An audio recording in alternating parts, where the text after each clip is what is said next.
hurricane, the first hurricane of the 2025 Atlantic hurricane season, but blossoming into a Cat 3 major hurricane just less than 48 hours later. By Sunday morning, it looks like the storm could scathe the northern Greater Antilles.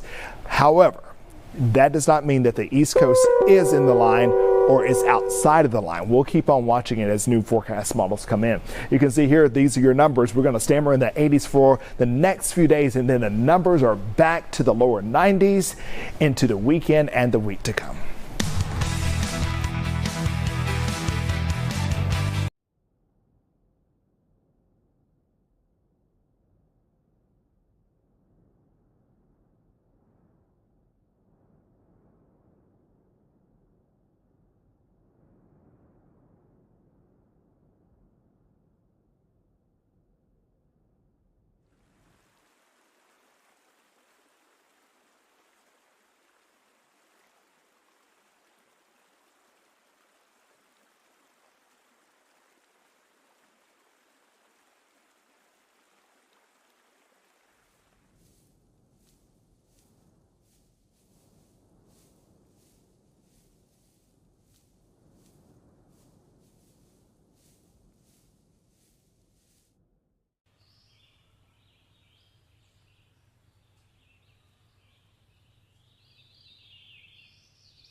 Good afternoon, and thanks so much for streaming with us here in the 3 p.m. hour here on Fox Local.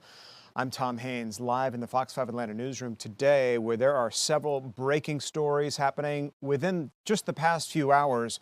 Of course, most of them centering around Friday's shooting at the CVS drugstore across the street from the Centers for Disease Control, which you are looking at live right now. We have the dramatic 911 call today from the father of Patrick Joseph White, the suspected gunman in last Friday's shooting. We're also learning so much more about what happened inside that CVS during the horrific shooting, and we have official photos now of the 23-year-old shooting suspect. Now, one of the major stories happening today is that the GBI held a news conference. Our Kim Luffler was there. Kim, we learned a lot from officials today, including what the shooting suspect may have been thinking when he opened fire late Friday afternoon.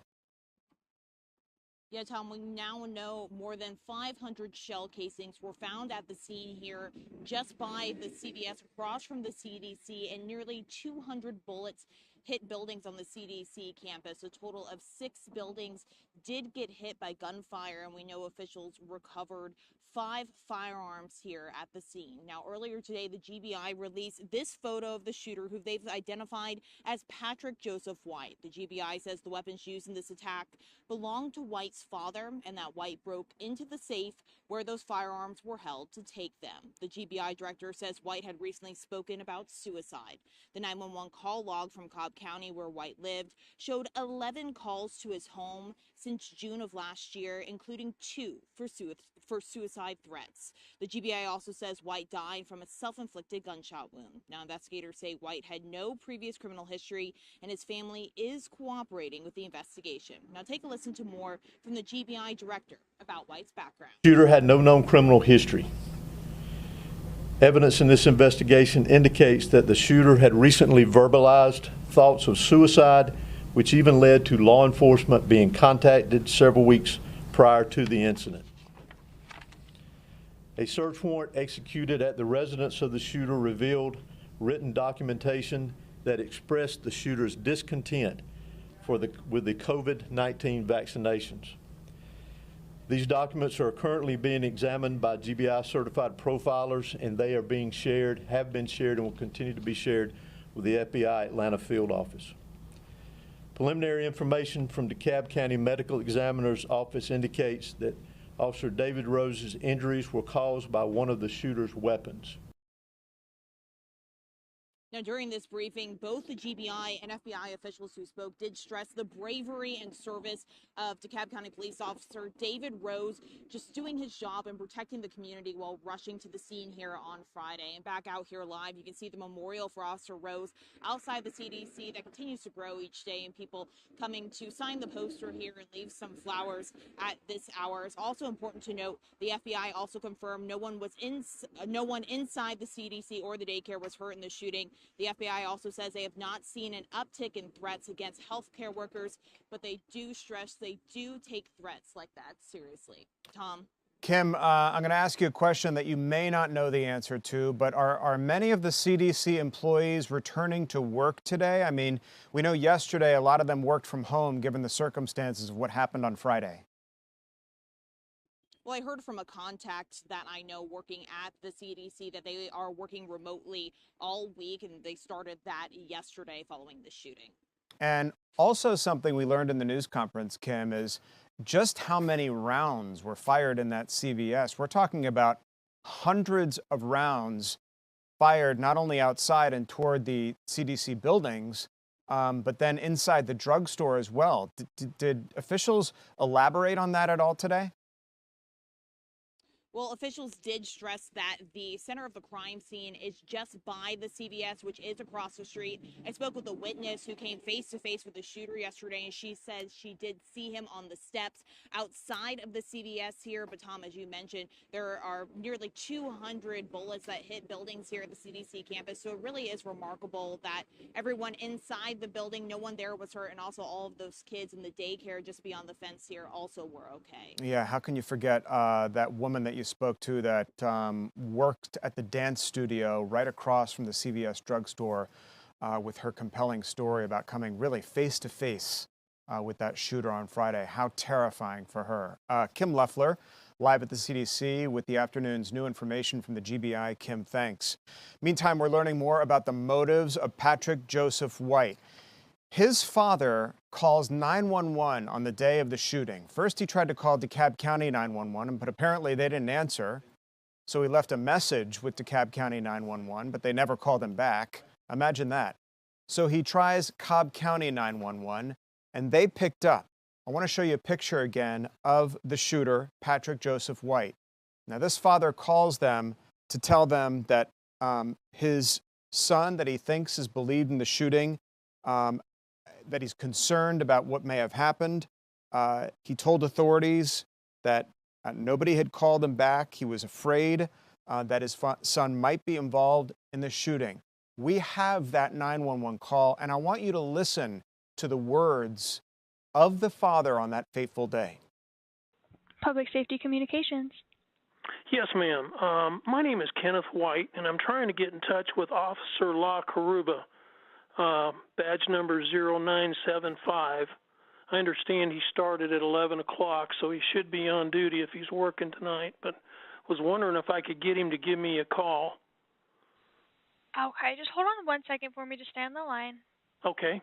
Okay, so I'm not showing that he's on duty right now. I can have his sergeant call you, or you can call back possibly a different day when he might be on duty. I don't have his exact schedule. Could you have his sergeant give me a call? Yes, sir. Now, what's a good address for you just so I can get it in jurisdictional? My address is...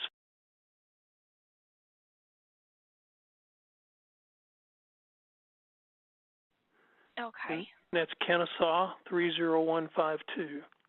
Okay, and what's your phone number? And that's a landline. Okay. And why did you need to talk to him? He has been involved with last summer with some problems that we had with my adult son, and I'm very worried that he might have been involved in this shooting today.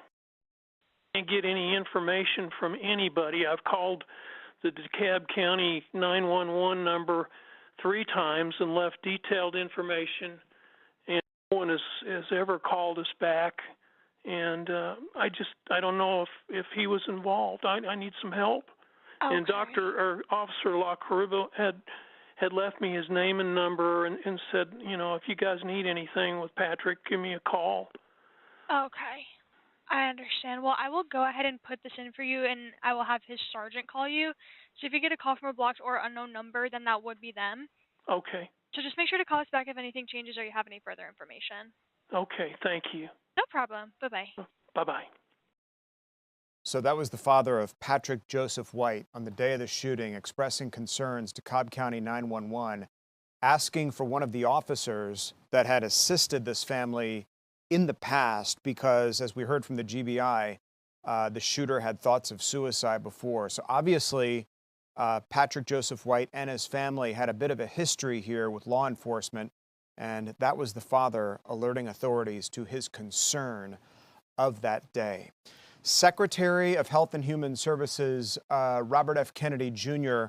toured the damaged areas of the CDC. They actually brought him upstairs. Remember, we showed you where the glass was impacted by the bullet from the shooter that Friday, and how far away it was from the CVS, indicating the velocity and force of the gunfire coming from the drugstore and the impact that it made in the window there. Well, he visited the CDC's headquarters to tour that floor and to look at the damage done. He also visited the DeKalb County Police Department, met with the chief there, and privately with the widow of the fallen officer David Rose, who confronted the shooter that day. We're talking about hundreds of rounds being fired at the CDC, and leaders say it could take weeks or months to clean up that mess. I want to play you now a little bit of sound from Robert F. Kennedy Jr., who wanted to reassure workers after the deadly attack. Protecting our health, and they should be honored for that and not feel like their lives are in jeopardy.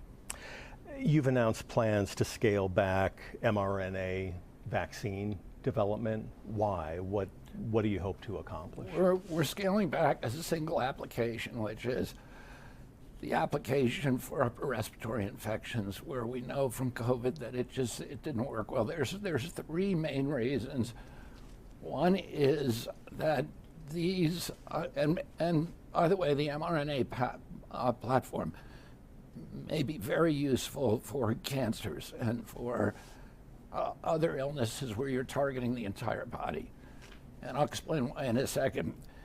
The first reason is that it targets, with upper respiratory infections, the platform targets a single antigen, a single protein.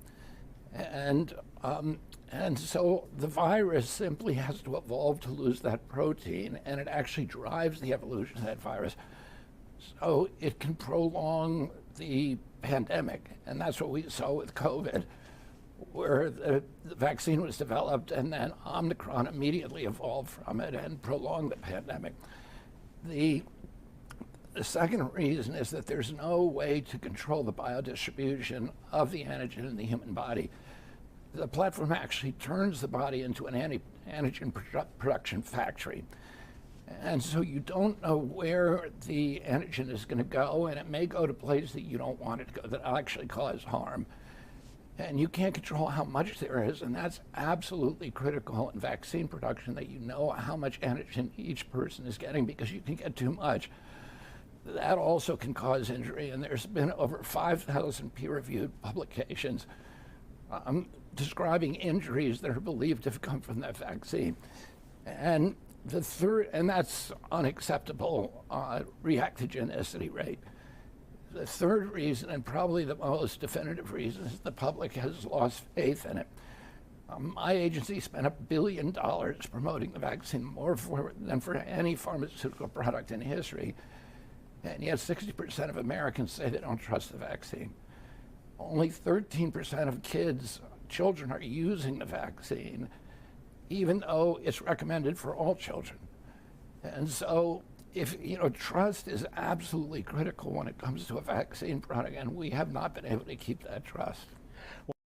That was Secretary of Health and Human Services Secretary Robert F. Kennedy Jr., who toured the CDC yesterday. We were telling you that they toured him through some of the damaged buildings there. We heard from Fox 5's Kim Leffler that CDC employees are going to continue to work from home for the rest of the week as the investigation continues with, what might have led this suspect to go in and open fire, who we now have the photo of. We've heard from his father on that 911 call, reaching out to authorities on the day of the shooting to express concern about his son, who authorities apparently were familiar with already because of suicidal tendencies. This is the suspect you see here, or the shooter, I should say, Patrick Joseph White, who apparently blamed, according to authorities, the COVID vaccine for many of his troubles and his motivation to go down to the CVS that day and open fire on the building, resulting in this scene, which you saw play out live on Fox 5 and here on Fox Local on the night of the shooting. Authorities obviously are not done with their investigation. They're not done talking with his family. According to the father, the son might have broken into his gun safe and stolen the weaponry used in the shooting. So just a devastating series of events leading up to that fateful day. And of course, all of our attention is centered on the fallen officer, David Rose, who a memorial has been set up for by DeKalb County police officials, and a makeshift memorial in front of the CDC headquarters, which Kim Leffler showed us a little bit of, where folks are placing flowers and expressing their grief and their gratitude for keeping them safe that day. The DeKalb County Police Department also setting up its own memorial there. They have a squad car there, the end of watch for Officer Rose. Anybody can come pay their respects there at the memorial site.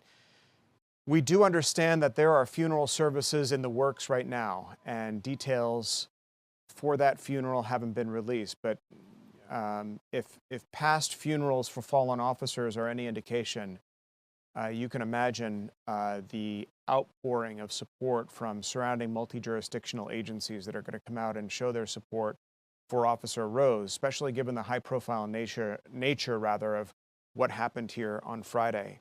2 GoFundMe campaigns have been set up. So this officer was such a standout guy. We played for you yesterday sound from the graduation ceremony. He only from back in March, where he graduated at the top of his class, and he had such compelling words to share with his fellow graduates and his instructors about being first on the scene and charging toward danger, which is exactly what he did last Friday. So he had a wife, 2 kids, and she is pregnant with their 3rd child. So 2 GoFundMe campaigns have been set up to support the officer's family. And of course, we've linked to those on our website at fox5atlanta.com. Many of you streaming along with us on YouTube.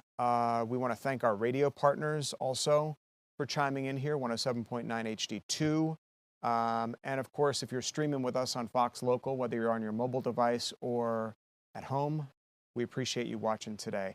I'm Fox 5's Tom Haines in the Fox 5 newsroom, here streaming with you for the next hour, bringing you up to date on all the top stories as they happen here.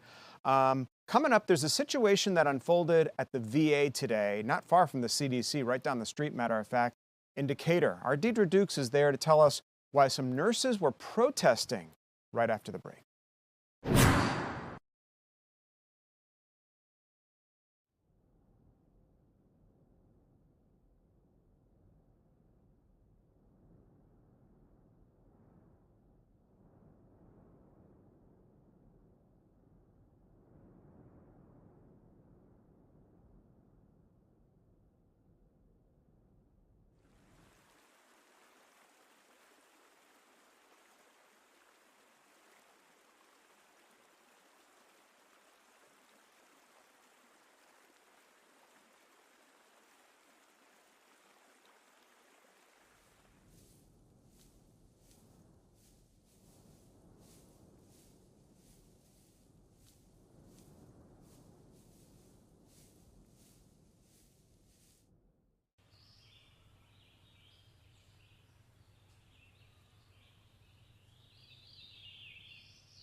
I wasn't here. Understood. They didn't tell me.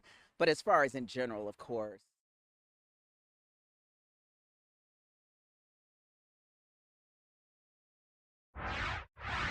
As we continue our live coverage here from the Fox 5 Atlanta newsroom, thanks so much for streaming with us today here in the 3 p.m. hour of Fox Local. If you're watching us on YouTube, listening to us on the radio, 107.9 HD2, we appreciate you joining us today to get you caught up on the day's events. We're always live and we're always local here.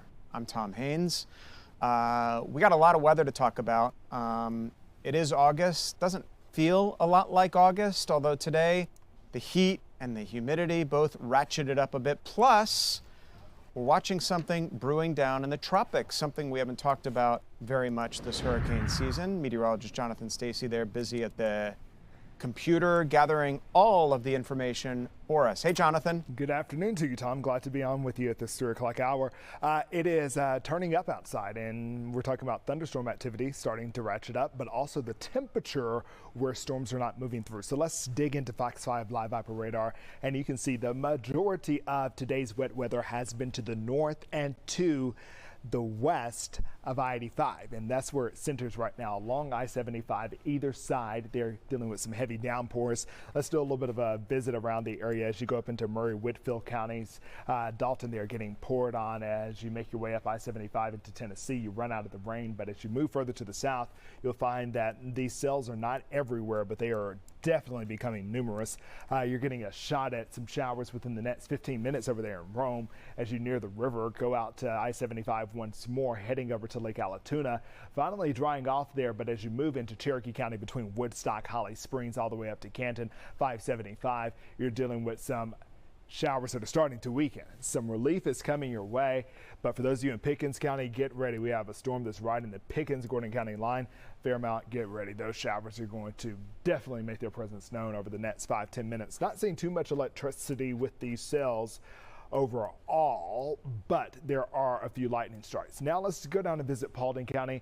For those of you in Douglas County, move too fast with the cursor here, but you can see now that from Polk County going up just to the north of Dallas, you have some showers. There's still some showers on the south side of Paulding County. Going up through that area, you should get some showers in another 10-15 minutes. Powder Springs, you may stay dry, but not the case for Hiram there as you get into the heart of the afternoon rush hour. So how are things going inside the perimeter? ITP looking good for now, but I don't think it's going to look this way for long. So let's get into what my major concern is for today. So we're all concerned about okay, are we going to get sprayed or not? Well, there's some communities that really haven't gotten any break from the rain today, and that's across northwest Georgia. So we've seen rainfall amounts for the past 24 hours over 2 inches. This is Haralson County right here, Buchanan right there, Tallapoosa going out to Waco, greens, yellows indicating 1-2 inches of rainfall plus. Okay, go up here to Calhoun.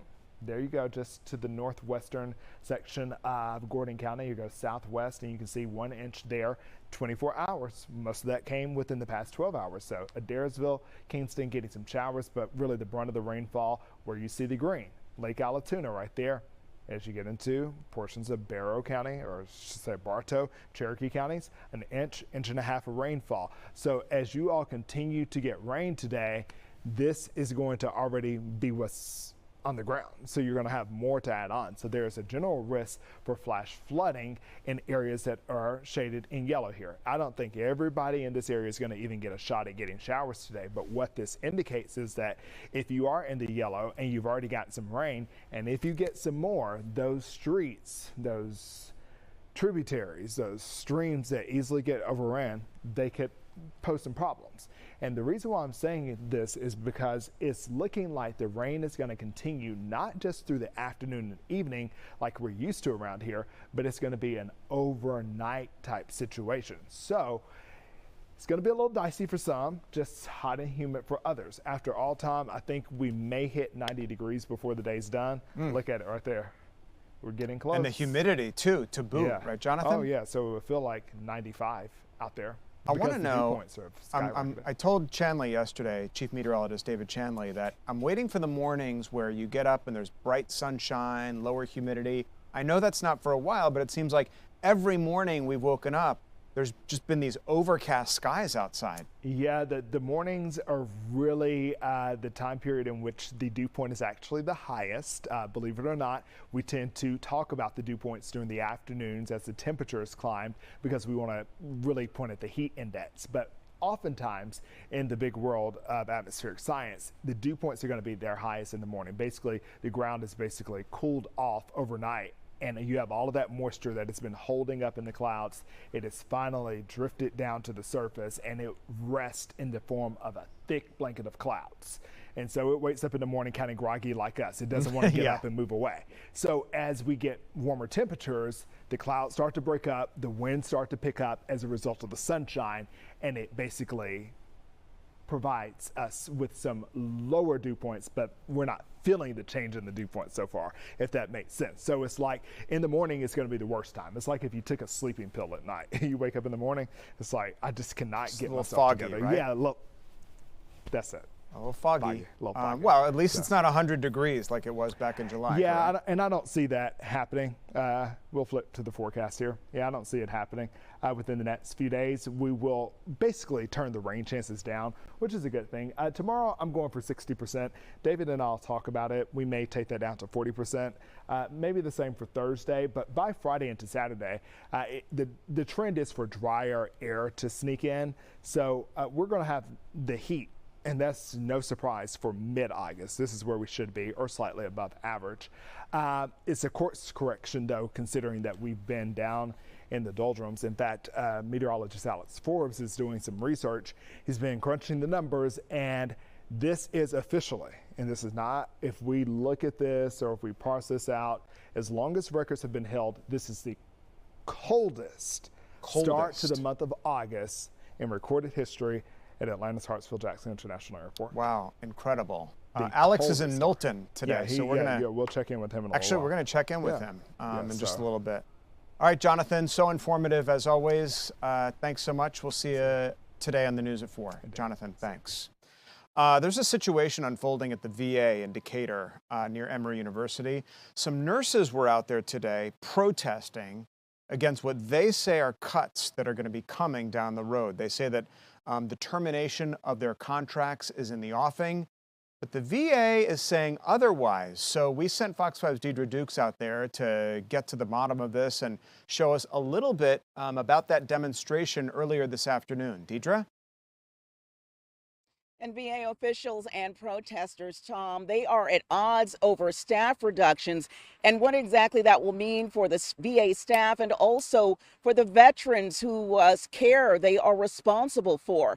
Now, this afternoon, we saw VA nurses, we saw vets, and also their supporters out here at the facility here on Claremont Road. In July, officials with the Department of Veterans Affairs announced that they were on pace with plans to reduce staff by nearly 30,000 employees by the end of fiscal year 2025. And they said they're going to do that by taking several steps. They said through a federal hiring freeze, retirements, deferred resignations, and normal attrition. They said that the VA has taken several steps to ensure that these staff reductions do not impact veteran care or benefits.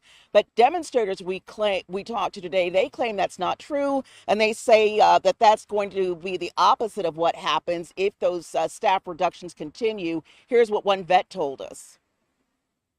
We are against the privatization of the VA, the layoffs, the terminations, the cutbacks in services. People don't understand that a lot of veterans live more than 3 hours away from, particularly in rural areas, from VA hospitals. Their safeguards need to be increased. Their provisions need to be increased. There needs to be better health care access, not less. And there's no way you can cut 35,000 people and say that you're not going to impact health care. This is not a blue or a red issue. This is a red, white, and blue issue, and it affects every American who believes and supports our veterans. And Tom, we also heard from the VA, talked to a VA spokesperson this morning. They made several points of pushing back. A VA spokesman telling us earlier today that the department has not done any layoffs or dismissals since February, and all those employees were brought back by March. They said that there are no plans to do a department-wide RIF. that no plans to cut anyone who provides clinical care to veterans exists right now. They also told us, Tom, that most of the staff reduction is being achieved through a staff voluntarily taking early leave or attrition. But one nurse we talked to out here, she said that the VA already doesn't have enough staff to meet the needs of those that they're caring for. And this is exactly what she told us. We never had enough staff to begin with, especially in a lot of our critical service areas. The areas such as nursing, of course, our nursing assistant or tech staff, nursing techs. Physicians are becoming rare, more rare as well. We are seeing the services, the bedside care, the boots on ground care is declining so much. So to find that we want to say, hey, here's some money to not come to work is absolutely ridiculous. And so, Tom, as you heard there, we're hearing two very different accounts of the situation that's now underway from both sides as it pertains to the VA.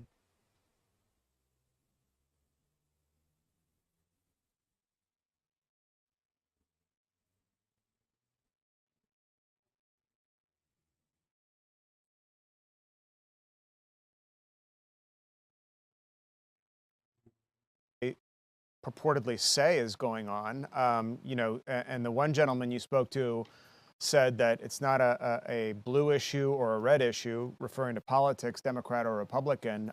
Each administration will obviously defend veterans all day and all night long and say that their administrations are doing the best they can with the resources that they have. The Trump administration saying the exact same thing, that they take care of their veterans first. But obviously, some folks out there don't agree, and they're feeling threatened, and they're feeling like their resources and their staffing are being cut. That's right, Tom. And those out here say at the end of the day, as one nurse told us, it's all about, in her words, which you'll hear now, it's all about providing quality health care at the end of the day. Fully fund the VA, find out from those of us here, boots on ground, what the VA needs and provide that care for the veterans. A promise was made to our nation's heroes, and let's not be a country that goes back on that promise. Let's not con the veterans. Now, according to the Veterans Affairs website, this is ongoing and will likely be through September.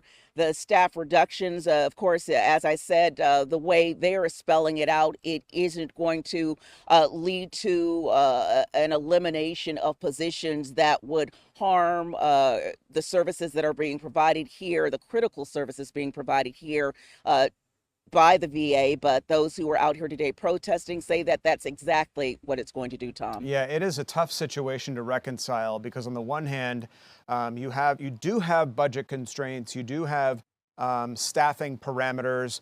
On the other hand, of course, all of our hearts and support are with our veterans and getting the care and the support and the help that they need, and of course the valuable resources there at the Veterans Administration Hospital where you are there in Decatur.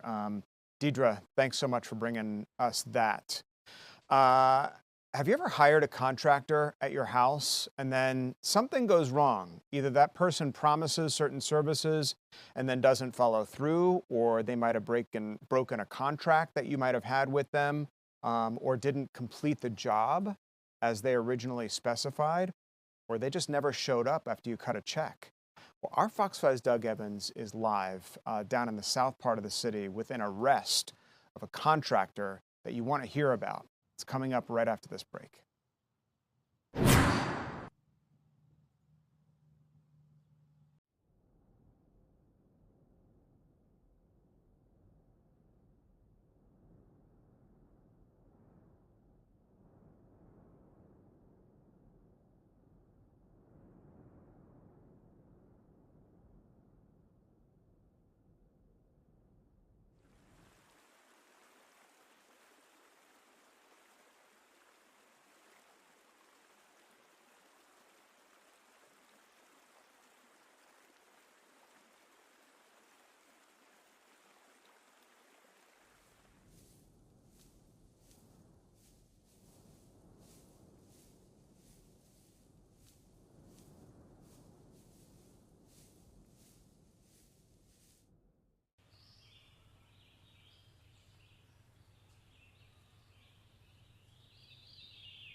Welcome back to Fox Local. We're streaming with you live here from the Fox 5 Atlanta newsroom, where we're bringing you up to date on all the stories that are breaking right now. We talked about the situation at the CDC, the GBI speaking today, giving us an update. We heard from the shooter's father and that dramatic 911 call he placed to authorities on the day of the shooting, still working to gather even more information about the events that led up to that fateful day, and we will bring them to you, both here on the stream and, of course, coming up on Fox 5 News at 4.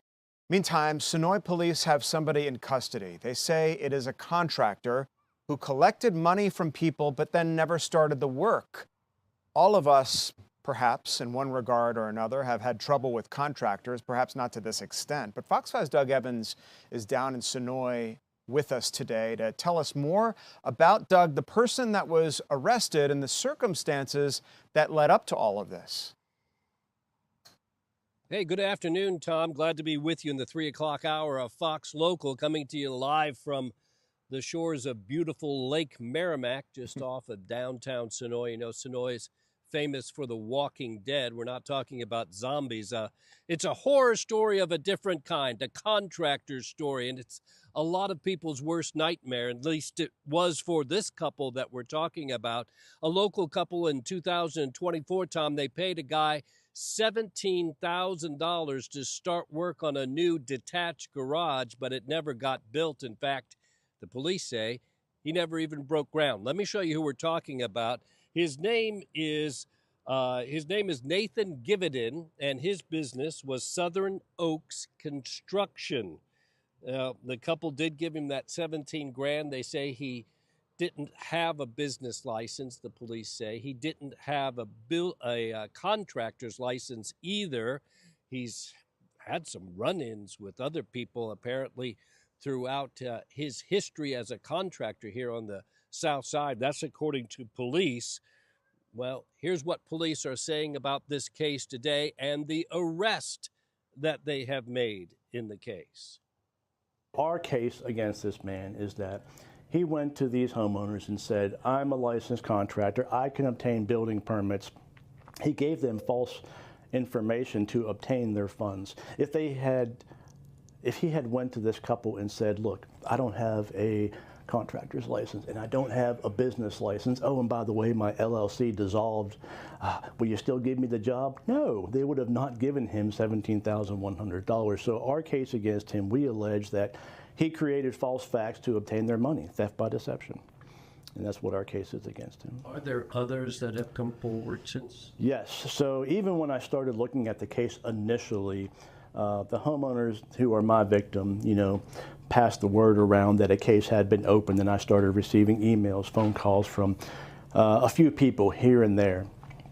But once the press release was put out on our Facebook page, then they just started pouring in. So I'm well over a dozen, maybe even 24 now, of people around South Metro who have suffered losses because of Mr. Gividin. He's either started the project with a down payment and never returned, or refunded their money, left them high and dry. They've had to hire other contractors, shell out more money to finish the jobs, has not returned any money that was given to him and that he did not use towards their project. Yeah, so if you've had any business dealings with Nathan Given in the Senoia Police Department, would like to hear from you regardless of the outcome of your experience. They're building a case, they're continuing to investigate, and Tom, they say that there's the possibility that they could file even more charges. Well, it's something that a lot of people, Doug, have dealt with at one point or another in their lives as homeowners, and we're also glad that you're with us here on the stream today at 3 p.m.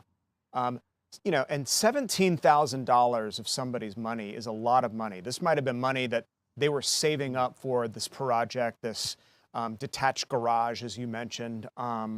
So as I'm thinking about doing some home improvements around my house, what are some of the things I can think about? Or on the other hand, if I've been victimized, what do I have to do? Do I hire an attorney? Do I go directly to police? So many questions here. Yeah, Tom, I can tell you that in Senoia in particular, these are older houses that were built. Well, shoot, this town was founded just after the Civil War. And so these are some pretty old houses. Now, they've had lots of new construction, too, and that new construction usually includes a garage, right? But they've got some pretty old, some historic homes here in Senoia that don't have garages, right? And so people have had to add them on as they've moved to town, and this is a booming town. And so here's a couple that was trying to do just that, and they lost their 17 grand and didn't get anything in return.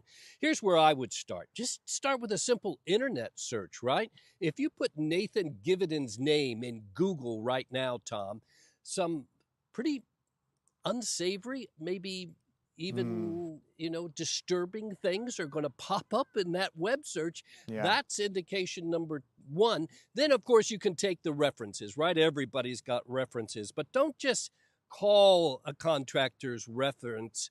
Go over and see the work for yourself. I can tell you, I've had contractors over the years who have given me references, and people say glowing things, and I say, can I come over and take a look at his work? And when I do, not so much. It's not up to my standards necessarily, right?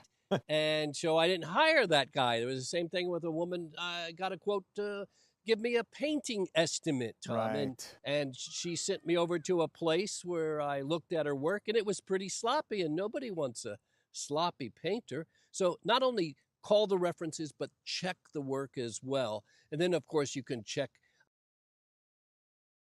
Bureau. You can also check the Secretary of State's office to see if they have a contractor's license, and you can check with your local municipality to see if that license is actually permitted. Just got to do your due diligence, Doug, as you say there, especially when you're dealing with so much money, your hard-earned money, and then only to have it absconded by somebody is just, disappointing, heartbreaking, and frankly outrageous. So some great tips there. And we'll learn more about what happened here tonight on Fox 5 News at 4, 5, and 6 o'clock. Doug Evans for us live here on the stream down in Senoia. Doug, thanks. Well, a revamped drug interdiction unit down in Paulding County is paying off big time. This after a huge drug bust late last week, which yielded a lot of drugs and got a lot of dangerous substances off the street that might have wound up in the hands of a lot of people. Our Kevin Stewart is down there. Kevin, you got a tour of this interdiction unit, and I can imagine how proud Paulding County officials are of their drug interdiction efforts. Yeah, this is a unit, the ACE unit, that is something that is the old crime suppression unit, except it has a more drilled down sort of approach to looking at the crime in the area. They're not just focusing on drugs. The drug bust you were talking about at the top there, that took place Thursday night. 6 people are now in custody here at the Paulding County Jail. I want you to take a look at the video here, pictures. This is marijuana, THC cartridges, mushrooms, all that were taken off the streets here in Paulding County. $25,000 worth of drugs. And as I mentioned earlier, this is due to the unit called the ACE unit. I want you to listen to the lieutenant, the commander of this unit. Take a listen to how he describes the ACE unit. For aggressive criminal enforcement, it is our, problem-solving unit. We typically come to a problem with something from patrol, or detectives might reach out to us. We develop a plan to mitigate that problem, put it on paper, create an operations order, and then go out and implement that plan to try to solve that problem. I think we got to be careful with the name. Aggressive doesn't always have to be forceful. It can be work hard in a sense, like aggressive work. And so it's not necessarily hands-on physically aggressive, but it's just like harder working than just an average officer might do. Now they're still building out this unit. The goal is to have 6 deputies on this unit in the end. Tom? Well, we know the fight against narcotics is a huge effort among all of the counties here in our state. Good to see the folks in Paulding County, Kevin, are on top of the situation. Such an interesting sort of tour, if you will, the ACE unit down there Very, very insightful information, and glad that those guys are behind bars. Kevin Stewart, live for us this afternoon here on the stream at 3 p.m. Kevin, thanks. Coming up, we're going to take you to the Crab Apple Market in Milton, where we're going to talk to Fox 5's Alex Forbes about what's happening with the weather down there. It looks like a pretty nice day. Alex is going to join us coming up right after the break. Stay with us.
Well, if you remember July at all, it was so hot, right? Temperatures in the triple digits here.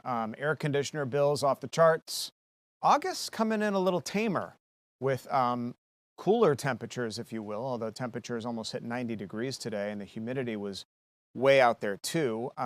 Alex Forbes, meteorologist Alex Forbes at the Green at Crabapple Market. Alex, you're in Milton. First of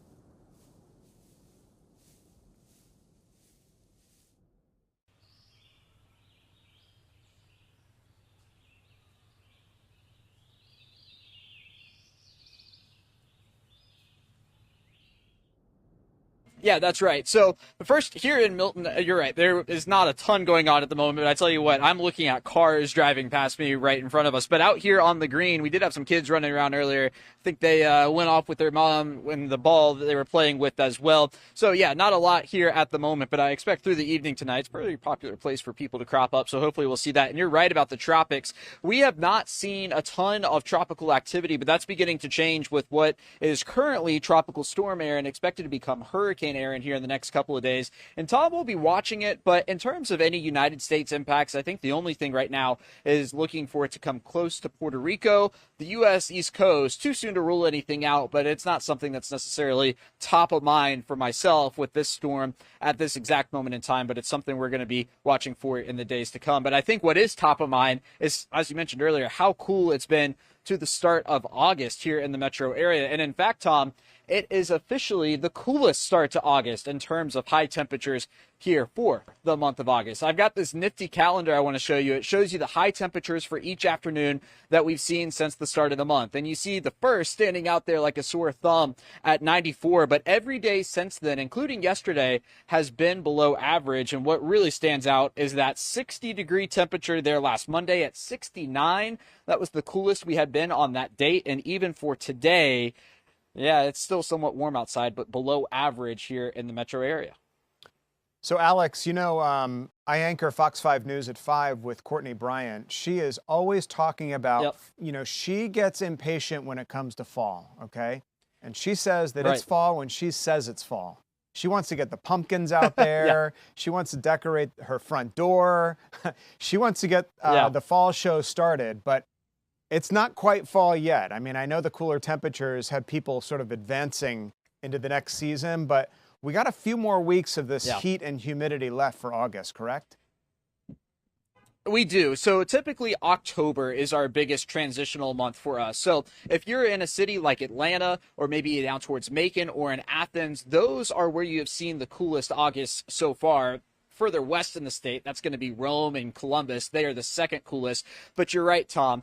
Through the fall months, typically October is our biggest transitional month. If you look from September 1st to September 30th, there's not a huge change. But between October 1st and October 31st, that's typically when our biggest change is getting into the autumn season. And of course, that continues into November and eventually towards the end of the year. Yeah, as I told Jonathan earlier, and Chief Meteorologist David Chanley, who joined us here on the 3 p.m. stream here on Fox Local yesterday, boy, I'm looking forward to waking up, seeing that sunshine bright and those cool, crisp mornings that the change of the season will bring. Alex, you're down at the Green at Crabapple Market in Milton. Alex, thanks so much. Good to see you.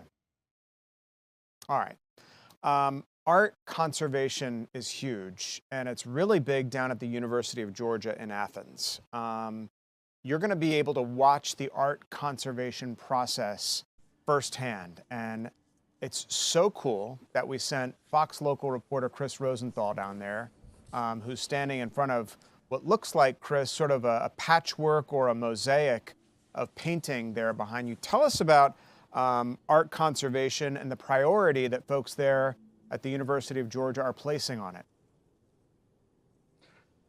Yeah, absolutely, Tom. I'm at the Georgia Museum of Art here at UGA, and this painting behind me, I'm actually going to flip my camera around so you can see it a little better here. This is called Close by artist Joan Mitchell, and this painting was done in 1973, and it's been here on the walls since 1974. There's actually 2 panels here. You can see this panel was actually hanging up next to that panel over there. This is a piece of abstract expressionist art. But as you can imagine, since it's been here since 1974, you know, there's a little bit of wear, a little bit of cracking, and that's why we have art conservation efforts going on here to restore it and get it back into better shape. And pretty cool thing, usually this goes on behind closed doors, but you can actually come and watch conservation and watch Larry Schutz here doing conservation, you know, right as part of your display. And you can even talk to Larry. Sure, be happy to discuss with you. Yeah, so tell me, I mean, what are you, what's the process here? Currently, I'm working on removing some surface dirt accumulations that have built up over the years. There's not a lot of dirt. The museum has a really good environment, so the painting is fairly clean. We're just giving it a little bit of a tune-up, if you will. So a light surface cleaning, and we have a few areas of insecure paint where it wants to flake away. And later this week and into next week, we will be working on securing loose paint and reattaching it. And then later on in the project, we will be touching up the couple little small losses that we have where paint is already flaked away. And this is something, kind of like I was saying, this is something that kind of usually goes on behind closed doors. Is this unusual to have this out in the open? It is here. It is in general, yeah. Normally conservation takes place, yes, behind closed doors, sealed away. But we thought this was a great opportunity in celebrating the artist's 100th anniversary of her birth. The Artist Foundation is supporting this project, and we thought it was a great way for some public outreach and the ability to bring the public into what they normally don't get to see. Today was the first day, and yes. There were quite a lot of people coming by. What were some of the things that they were asking? There was a lot who are just fans of the artist, wanting to know what's going on with it. Because the painting has been on exhibit here for so long, so many people know this painting and so many people love this painting. And they just want to give it well wishes and make sure that the work we're doing is proper and appropriate, which of course it is. And they just want to be part of the experience. Do you kind of, we were talking about this earlier, do you kind of learn about the artist when you get up close like this? Yeah, it's really kind of nice to be able to touch the art, if you will, with a swab or a paintbrush or whatever the case is. But yeah, I get to get really close. I can use magnification and really get to see truly the hand of the artist, how they applied the paint, the style of brushes they used, the application technique, and you get kind of an idea of what was going on in the studio when they were creating it. Can you show me what you were doing when I came up to you? So at this point, I roll my own cotton swabs, and this is just a mild solution that I'm using to remove surface dirt, and we just roll back and forth. We never scrub, never grind, just a gentle roll, a twisting of the fingers. So cool. To roll the swab back and forth across the surface and use it to pick up the dirt. Very, very, very cool. That's Larry Schutz. You can come out here and watch him work on this painting and talk to him and ask him your own questions. It's Chris. This goes on through September 4th. Yes. First week through the last Thursday of the first week of September. Every Tuesday and Thursday. And it's open to all, correct? There on the Athens campus? Yes, yeah, but anybody can come out and take a look. To September the 4th, I believe I heard you say. It's interesting, Chris. You know, we don't think of how people preserve art because we go into museums and we see these paintings that are hundreds of years old, but just great insight into how that process is done, and it's all unfolding at the University of Georgia. Chris Rosenthal, so cool. We appreciate you bringing that to us here.